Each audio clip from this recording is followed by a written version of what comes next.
Hey, Doctor Tammy, did you know that hormones, you can't take hormones if you have cancer? Because hormones cause cancer.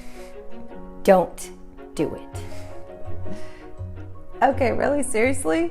Mm-hmm. Today on the Naked Doctor Show, we are going to dispel the myths about cancer and hormones. And when everybody hears cancer, they think, oh, I can't take hormones. There's literally thousands of hormones in the body. Oh. We're going to talk about that today. So that's wrong? Okay, let's learn more. Okay.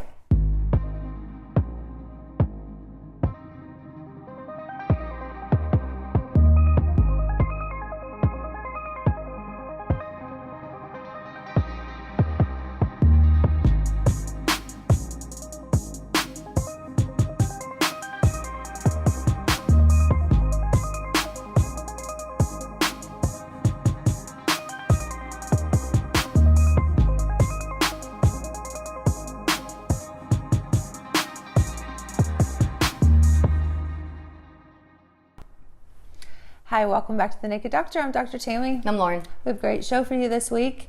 We have had some patients lately who have been very adamant about, I've had cancer, I'm worried about cancer, family history of cancer, and they absolutely do not want to hear hormones. And there are literally thousands of hormones in the body. So what everyone thinks is estrogen. So we're going to dispel the myth of hormones and cancer. Yeah, it's very consistent. And it's, not just from one source or one type of cancer. You hear that a lot. Yeah. Especially like with people who have had breast cancer and stuff. I know that because I know that estrogen is a big part of what would cause or could cause a breast cancer, right? Isn't right. it? Well, it's the imbalance in the hormones. Right, so exactly. I'm gonna, on the Blackboard segment, go down and draw that all out for right. you. So it's almost like it gets simplified, and it's like, oh, estrogen specifically causes cancer, and it's like, no, that's not the case. You know what I mean? Because you have to have estrogen, and you would die without it. Right, and you showed me that one time. There's the different variations of it, which I know that we're going to go over on the Blackboard. Mm-hmm. So it's so interesting that because it seems like in a lot of ways that it's kind of the opposite in that when people hear like, oh, hormones cause cancer, well, it's really just the imbalance of hormones that cause cancer. So it's not like you need to eliminate hormones. It's just finding that balance in the hormones so that you can, actually prevent getting cancer. Yeah. That really, frustrates me because so many traditional doctors, and I was trained this way in the pharmaceuticals, so because there's so much fear around hormones, it's a great thing because the pharmaceutical companies have a drug for every symptom that you can have from hormone deficiency, including chemotherapy and cancer drugs, which is a billion dollar industry. And most people get better despite chemo than because of it. So, well, it's like chemo, kills your immune system. Right. And whatever it is that caused your body to get imbalanced in the first place is probably just getting worse. And it's still there. Yeah, I tell people, just because you've had your uterus removed or had a hysterectomy does not mean that the hormone balance that actually caused it is not still present. And let me just say the disclaimer, if you are getting cancer therapy, do not stop it. We're just trying to give you a different perspective on understanding how all this works. And looking at it from all angles, and not that anybody's trying to devalue or dispute anything, your oncologist or whoever your cancer doctor may be. It's because and also like the thing is that, like you said, things that you were taught as a doctor in med school are things that you have since then, because of the things that you've been through and the different people that you've helped and whatnot with their issues, you've discovered that the things that you were taught were not accurate, and not every doctor is doing that research or that, and so the things that they're practicing, it's not like anybody's trying to hurt anybody, or it's not like your doctor doesn't care about you, or that your doctor is like, oh, I'm siding with the man. It's just like, this is what I know because this is what I've learned, yet not realizing that there are some things in there that aren't accurate, and that there's more information. And not even necessarily not accurate, but misinformation, misguided, that they, like you said, well-meaning, but they're just throwing medications at something, not addressing the underlying cause. We weren't taught that in med school because the pharmaceutical companies were courting us, right? Buying us stuff, and everything seemed great and fine until people started just getting sicker and sicker. And I always say, if I break my leg, take me to the ER, give me the morphine, the surgery, whatever. But if I have a chronic issue, cancer, chronic disease, diabetes, high blood pressure, there's something causing that. And an aspirin isn't, a headache is not an aspirin deficiency. So it's like, just consider why. The question before the question. Right. It's not about finding the next Band-Aid or a better Band-Aid. It's about, digging into the root cause and more of a surgically figuring out, what the issue is, instead of planting something on top of it, hoping it will heal beneath the surface, when a lot of times it doesn't. Right. Or that the side effects make them feel worse. Yeah, exactly. So is it time to go to commercial break, or can I tell one of the biggest misconceptions about hormones? You could tell, and then we can go to commercial break. Okay, I'll try to keep it brief. But if you think about from a common sense standpoint, let's just go to male and female cancers. And prostate is the gland that's in the male pelvis that produces, seminal fluid and stuff like that. But everyone's scared of prostate and testosterone feeding prostate cancer. So the prostate in the male is the embryological equivalent to the breast in the female. So we think of testosterone with a prostate, and we think of estrogen with a breast, right? Everybody hears estrogen and they think breast cancer. So we're going to talk about that in a minute. However, what happens is men and women both have the same hormones, just different amounts and different percentages. So if you think about who gets breast cancer in general, what would you say age group wise? I would say middle-aged women. Right. Yeah? 40s, 50s, around menopause. Well, that's when your estrogen's dipping. That's when you have to go on estrogen therapy, right? Because you're going through menopause. So everybody thinks, well, you take estrogen, that's going to cause cancer. But think about it, it's the decline in the estrogen that's already caused the cancer. And everybody wants to think that the estrogen taking more is causing the cancer. They've probably had tumor for 10 years, as their estrogen was declining. So your risk when you are a teenager is 1 in 200,000 of getting breast cancer. Your risk when you're a 60, 70 or 80-year-old woman who comes in and their estrogen levels are almost non-detectable is 1 in 8. So it's not the estrogen, it's the imbalance. And so we're going to talk about that in a little bit. Same thing with testosterone. Think about who gets prostate cancer. Right, it's men who are older men. Yeah. Right, where their testosterone is in the toilet. Yeah. And my son, who's 14, who has raging testosterone right now, we won't even go into how I know that, other than just physiology. Yeah. A lot of time in the bathroom, right? Oops, I didn't say that. Can we say that on TV? We just did. All right, continue. So testosterone dips, so as you get older. He has a 1 in 200,000 chance of getting prostate cancer. Can it happen? Yes, it can. It's not likely. Likely, no. So you think about that, it's not testosterone that's causing the prostate cancer, right? Because when you check a 50, 60, 70-year-old man or more, their testosterone is very low. There's low T clinics all over the place. We treat low testosterone in our clinic, but their risk of prostate cancer actually goes up as their testosterone goes down. So just from a common sense standpoint, ask yourself, is this true? And I always like to do that. Not only the question before the question, the why. Yeah. Ask, is this true? And don't just accept because a doctor told you, and they're supposed to be the top of the food chain in the medical knowledge, right? Or just because someone else told you, because the myth is perpetuated, and I'm going to show you when we come back from break why that myth happened. And don't be scared of Google. These are the type of things that you want to Google to find as much information about as you can, because one source of information is filtered through whatever system that they learn that information from. So maximize. Get as much info as you can on this, because there is a lot of information out there. And what you just said makes so much sense. And in estrogen, talk about testosterone for boys when they're 14, whatever. I know that estrogen was out the roof whenever I was, becoming a female, what I mean? Becoming a woman and stuff. So it's and my likelihood of getting breast cancer then was lower, way lower than it is at this point in my life. And as I get, into those ages that are coming into menopause or whatever, that they'll increase. So yeah, that's a lot of great information. So yeah. Okay, we'll come back from break and we'll do a blackboard segment. I used to do the whiteboard segment, so I get confused. Whatever you want to call it. Blackboard segment, and I'm going to actually draw out the hormone sequence and how that works and why the myth got perpetuated. Be right back with the Naked Doctor. A few months ago, I went to Doctor Tammy with some foot pain. I had inflammation on the tendons. She recommended PRP.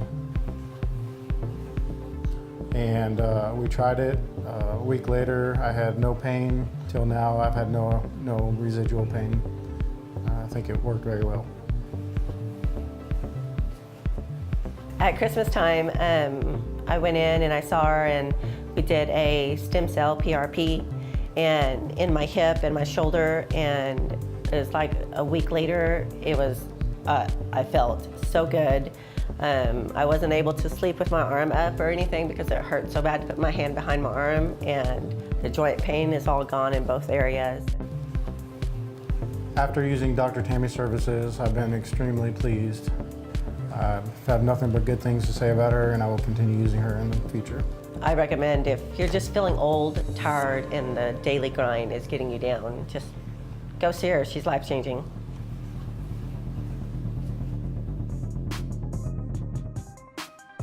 Hi, welcome back to the Naked Doctor and the Blackboard segment. Always having fun. Always get to draw some pictures. Hey, help me hold it. No, I got it for you. It's just more fun this way because we get to interact a little bit, and we can talk about stuff. This is our fun news So let's talk about myths of hormones. And first of all, we could do a lot of different myths, but the whole term hormones. What is a hormone? Hormone is actually a chemical messenger in the body. So you have hormones like insulin, which drive your blood sugar. You have hormones like thyroid, which drive your metabolism. If you're tired, your hair is falling out, you're constipated, any kinds of things like that, that could be a thyroid problem. All these are hormones. And, there's other hormones that drive different things in the body as well. These hormones that we're going to talk about are steroid hormones. If you've ever had a steroid shot, that's basically the chemical equivalent of cortisol, or, that basically the anti-inflammatory hormone. So hormones are chemical messengers, and they drive the body to create proteins, which then drive the body to do different processes in the body. And they all work together. Right. So when we talk about steroids, steroid hormones, we have cholesterol, and that cholesterol is not a fatty globule in the arteries ready to cause a heart attack. Rather, it is a hormone called a sterol, and that sterol produces something called progesterone. We did a whole show last week and the week before on progesterone. And then that creates different estrogens, and I'm going to say estrogens because there's different kinds of estrogen, which then converts into testosterone. And then there's a little side pathway. We won't talk about this in this show today, but this makes cortisol, which is, the belly fat stress hormone. So as we talk about this, I want to say there's different kinds of estrogens. And what created the biggest myth that created this myth that estrogen causes cancer is that every time people hear hormone, they associate that with estrogen. And again, there are so many other different hormones besides estrogen. But the thing that scared people is there was a study done in 2002 called the Nurses Study. Very significant study, like 20,000 people, women in this study. And what they did was they took women after menopause and put them on a estrogen that is what we call a proliferative estrogen. Proliferative means growth. So let's just talk about the different estrogens here. We call them E1, E2, and E3. And E1 is a hormone called estrone. It's a very proliferative estrogen. If you're a 9-year-old girl trying to grow breasts, that's a great hormone to have. If you're a menopausal female, proliferation could be growth in the breast, which could then turn into tumor. And same thing in men. I'm not going to go into, we can do that on the testosterone show, but because testosterone can convert into estrogens, this estrone proliferation in the prostate could cause prostate cancer. So we don't ever use this one. However, it is very important to check this hormone because if it's high, it can actually facilitate cancer. It doesn't cause cancer, but imbalance, this can actually cause growth, right? So why cancer doctors don't check this, to me, is absolutely criminal. I'm not trying to make accusation against doctors, but this could change everything. E3 is actually the protective hormone, the protective estrogen. I'm getting a little over here. And why do we say it's protective? Because the E3 receptors bind up the estrogen receptors in the breast and protect it from this proliferative estrogen. As we age, we store more estrogen in the fat. So the more weight we gain as we age, the more risk of conversion to estrogen. Follow me? Yeah. Okay. So estrogen is really the problem, and I always say God doesn't make a bad hormone, but it's the imbalance. So E2 is what we call estradiol. You've probably heard of this. And this is an estradiol. This is a neutral hormone which can convert either way into E1 and E2. So the problem was in this study, this 2002 study, they were giving women estrone in the form of something called Premarin. You've probably heard of that, which actually came originally from pregnant mares. So they extracted it from pregnant horses. Wow. It's very proliferative, and they were giving people this, and what happened was women started getting breast cancer and heart attacks and strokes. They literally had to stop the study because they were giving this. What was the purpose of the study? Why, like, what were they trying to get out of the study? Why were they giving them estrogen? Well, they were it for menopausal women Menopausal, okay. with hot flashes Okay, and okay. with weight gain and Gotcha. with not sleeping. Gotcha. And so they didn't know any better back then. It's kind of like birth control. Just started coming out. They're like, okay, you got hot flashes, you need estrogen. Right. And so they were giving them just this estrone, which was very proliferative, caused all sorts of problems. They stopped the study. And to this day, that's what created hormones, because it's a hormone, which then created the myth that all hormones cause cancer, which is crazy, right? So estradiol is one of the strongest estrogens that helps with hot flashes and night sweats. So I use some E2 bioidentical hormones. The beautiful thing about this is we can actually check all these hormones, give people what they need, minimize the problematic hormones with estrogen blockers and things like that, and do this safely, and it's all about balance and actually prevent cancer.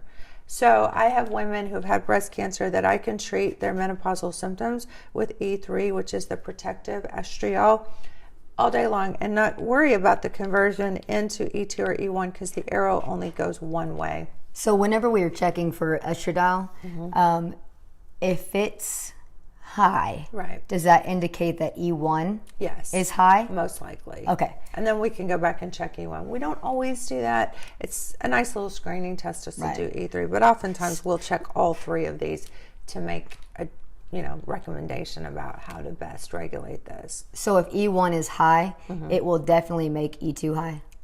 Well, yeah, because they can convert to each other. But okay, so it would show on this test basically if your E1 was high. Yeah, okay, yeah, perfect. So one of the other things that happened is because women were just getting what we call unopposed estrone, basically, they were starting to get uterine cancer because it's proliferative, right? So if they had a uterus, what does that mean again? Growth. Proliferative is growth. Tumors grow, cancers then formed in tumors. So if they had a uterus, estrogen, remember when we talked before about estrogen drives the first part of the menstrual cycle and then progesterone kicks in and you have a menstrual cycle.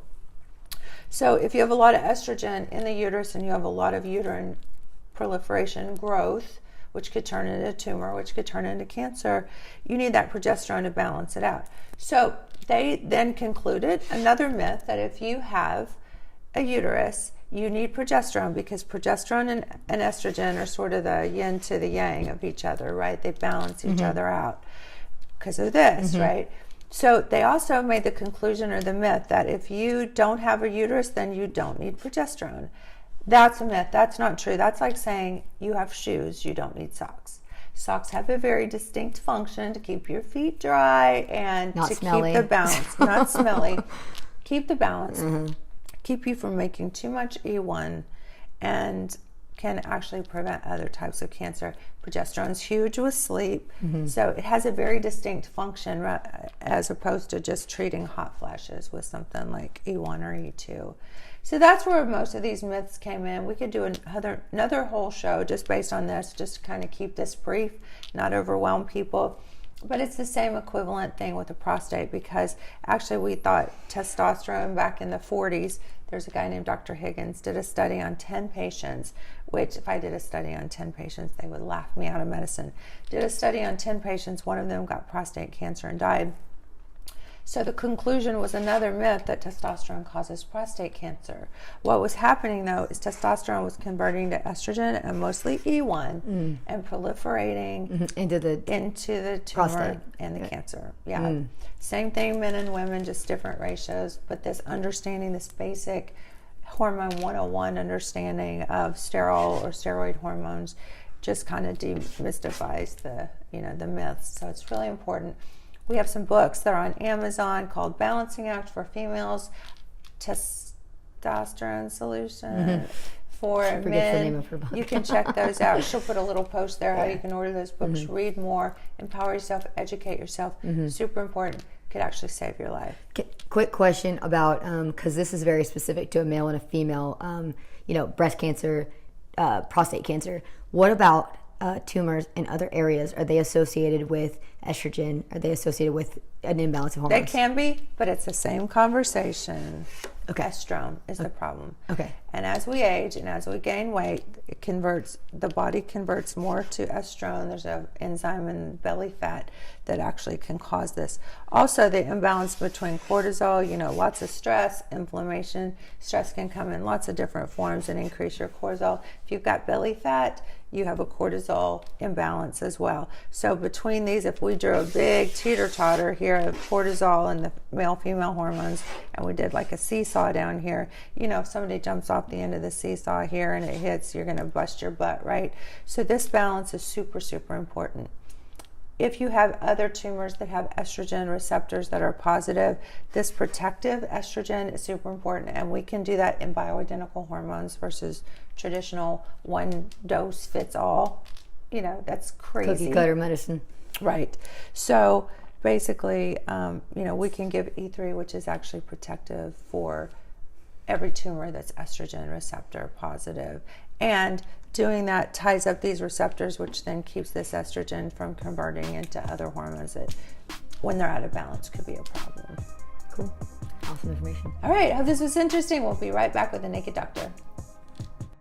I have osteoarthritis, and the arthritis medication that you get regularly will cause your kidney function to go down, and my kidney function had started going down, and so I knew I needed to do something different. I've been seeing Dr. Tammy for about 3 months, and she's been doing stem cells in my knees, and it's like a miracle. She absolutely hits it every time in the correct spot, and I am pain-free now, and I haven't been pain-free for about 10 years. I can go upstairs without pain. It's wonderful. And I send everybody I know to her because she's done such a wonderful job for me, and I just appreciate it so much.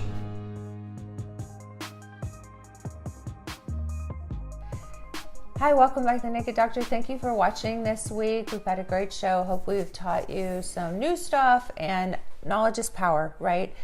Educate yourself. Don't always do what you've always done. If you want a different result, you got to do something different. And one of those things is just to educate yourself. You mentioned in the beginning, go to Google. So many doctors don't want you to go Google things because they're used to seeing 60 patients a day. They're farming you through. They're not about education and empowerment. Not that they're bad, it's just the system that we've been conditioned in the insurance system and keeping, all that rolling.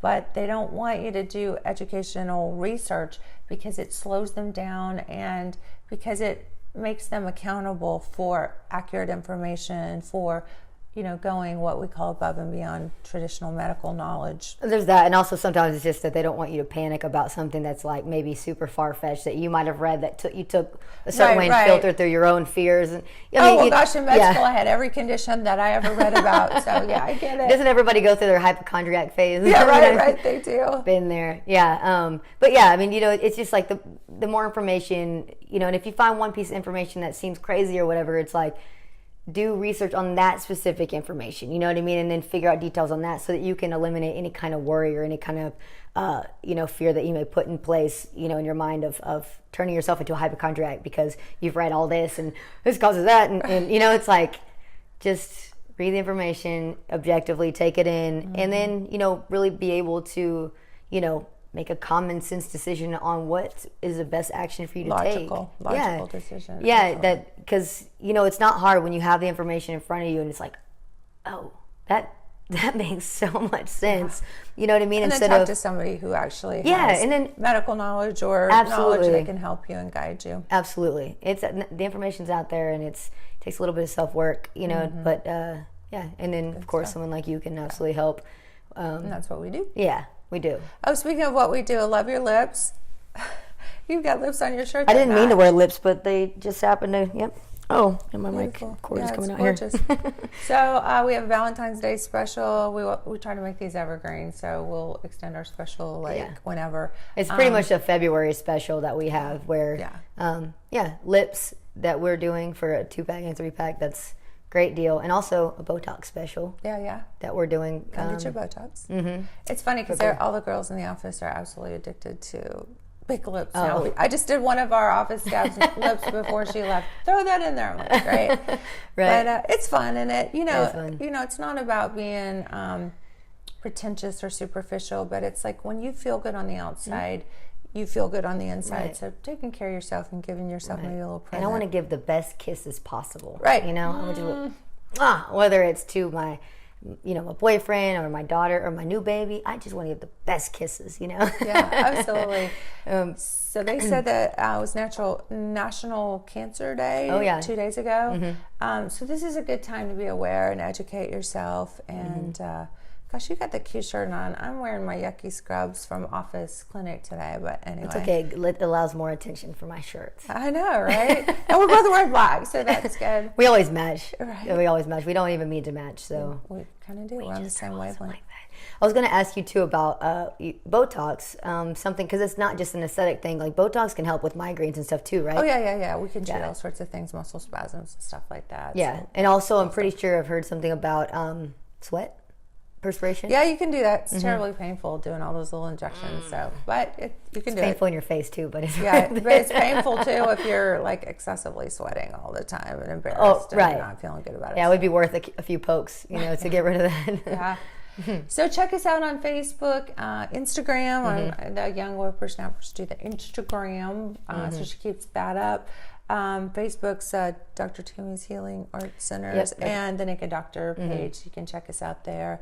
And we're always looking for you guys to share with us what you'd like us to talk about. I can talk forever about anything hormones or medical. So if you have specific questions, we try to keep it pretty broad that kind of touches everybody. But love to help you. Come see us. It's funny. We always say what we do is not really doctoring. I'm not even a traditional doctor much anymore. I still do a little bit. But what we have is education and empowerment that just makes you stronger, anti-aging. And be able to heal from the inside out. Heal from the inside out. Finding the purpose of things that are going on, help you feel better, live longer. Been a great week. Thanks for being with us. We love you so much, and we'll see you back here next week on The Naked Doctor. Thanks for watching.